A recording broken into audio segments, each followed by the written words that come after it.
racist man angrily breaks a black girl's wheelchair, unaware that a royal guard is watching. The street was bustling with tourists, cameras flashing, voices overlapping. But amid the cheerful chaos, a cruel moment unfolded. A man, tall and red-faced with anger, loomed over a young black girl in a wheelchair. His voice was sharp, filled with hatred. "People like you always want special treatment," he spat before grabbing the handles of her wheelchair and slamming it onto the pavement. The sharp sound of metal scraping against stone made everyone freeze. The girl gasped as she fell, her hands scraping against the cold ground. She looked up, terrified, but he just laughed. But what he didn't realize was that someone else was watching. Someone who didn't move, didn't flinch, but saw everything. A royal guard. If you think guards just stand there, silent and unshaken, waiting for orders, you have no idea what's coming next. Stay till the end. Because what this guard did next shocked the entire crowd. The girl's breathing was shaky as she tried to push herself up. The man turned away, chuckling as if he'd done nothing wrong. But before he could take another step, a sharp, authoritative voice cut through the air. "You there! Stay where you are!" The crowd turned, eyes widening.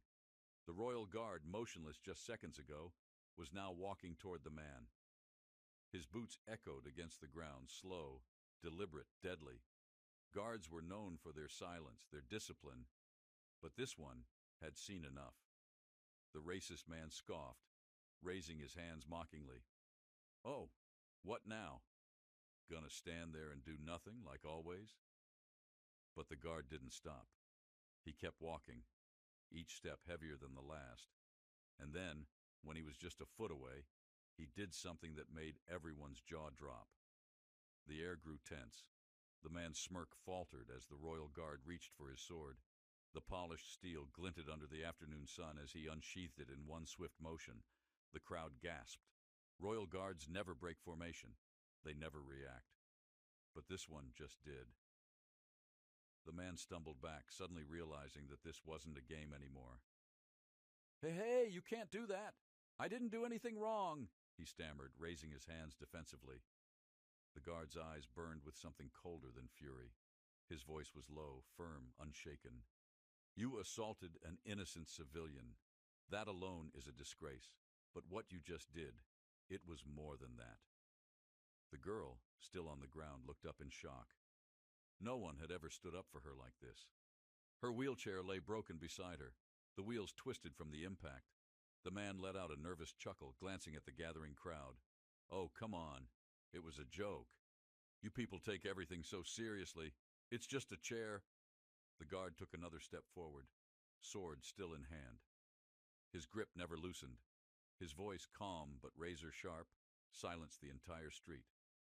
"That chair is her legs." The words hit like a punch to the gut. The man's face paled. The crowd murmured, realization sinking in. He hadn't just broken a wheelchair. He had shattered something far worse, the dignity of an innocent girl.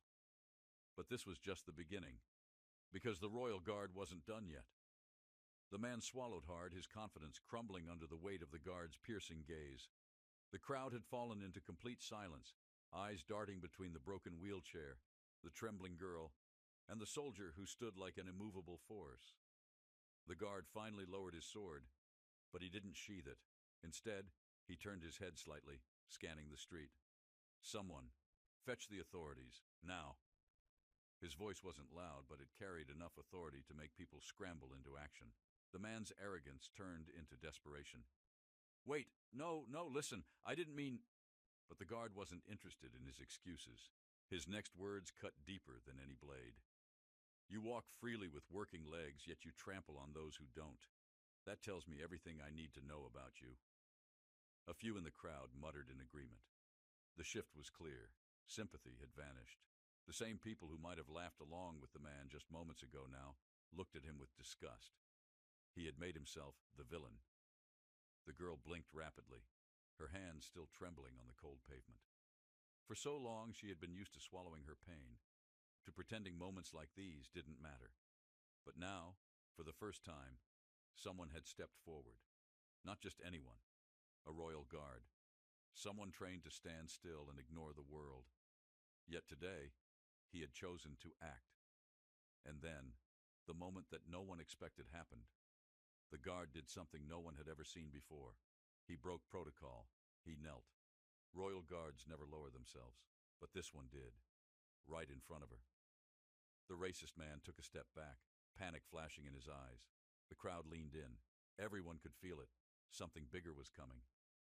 The world seemed to pause. The royal guard, a figure of unwavering discipline, knelt before the girl, not as a soldier, but as a human being. The weight of the moment crushed the air around them. This wasn't just defiance of protocol. This was a statement. The racist man's face twisted with disbelief. "What the hell are you doing?" His voice cracked with panic. He could feel the shift, the way the crowd was turning against him. His power, the sick, twisted sense of control he had over the girl just moments ago, was slipping through his fingers. But the guard ignored him. Instead, he reached for the broken wheelchair. With steady hands, he inspected the damage. The wheels were bent, the frame dented, but it could still be fixed. The girl, still shaken, whispered, I can't move without it." Her voice was barely audible, but the guard heard her. He turned his gaze to her, and for the first time, she saw something behind that hardened, disciplined exterior, understanding. Then, without a word, he stood and did something no one was prepared for. He picked her up, not roughly, not like she was a burden, but carefully, like she mattered. Gasps rippled through the crowd. A royal guard, touching a civilian, carrying someone. It was unheard of. But the guard didn't care about rules right now. He only cared about what was right. The racist man took another step back, his face now fully drained of color. He had thought he could humiliate the girl, break her, and walk away, laughing. But now, he was the one exposed. A deep voice suddenly rang out from behind the crowd. "What's going on here?" The people turned, parting to reveal another royal guard. But this one wasn't just any soldier. He was the captain. The racist man's breath hitched. He knew. His time was up. The captain stepped forward, his polished boots clicking against the stone pavement. His presence alone carried weight. The crowd instinctively moved aside, sensing the shift in power.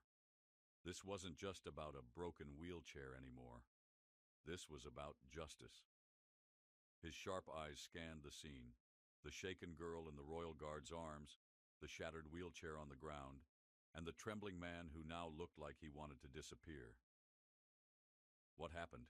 the captain asked, his voice calm but heavy with authority.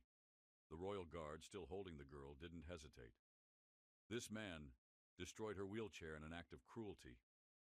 His tone was even, controlled, but beneath it, an unspoken fury simmered. "I intervened." The captain's gaze darkened as he turned to the racist man. "Is this true?"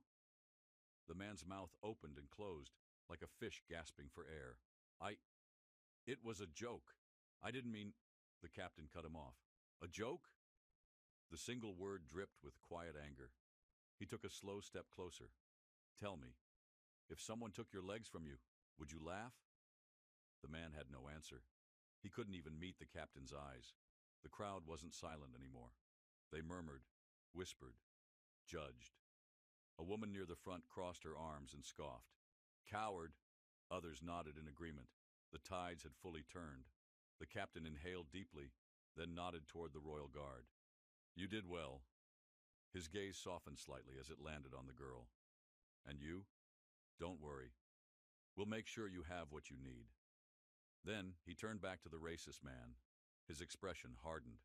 "As for you—" Before he could finish, two officers pushed through the crowd. They had arrived, and they were here for him. The man panicked, stumbling back. "No, wait, you can't—" But the captain didn't waver. "You will answer for what you've done." The officers seized him.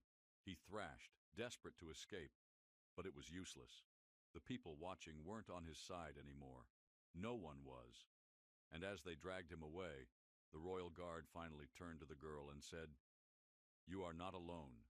But what happened next, no one saw coming. The girl's eyes filled with tears, not of sadness, but of something deeper, relief. For the first time in a long time, she wasn't invisible. Someone had stood up for her.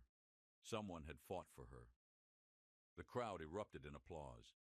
It wasn't just for the royal guard, it was for the moment, for justice, for the fact that cruelty hadn't won today.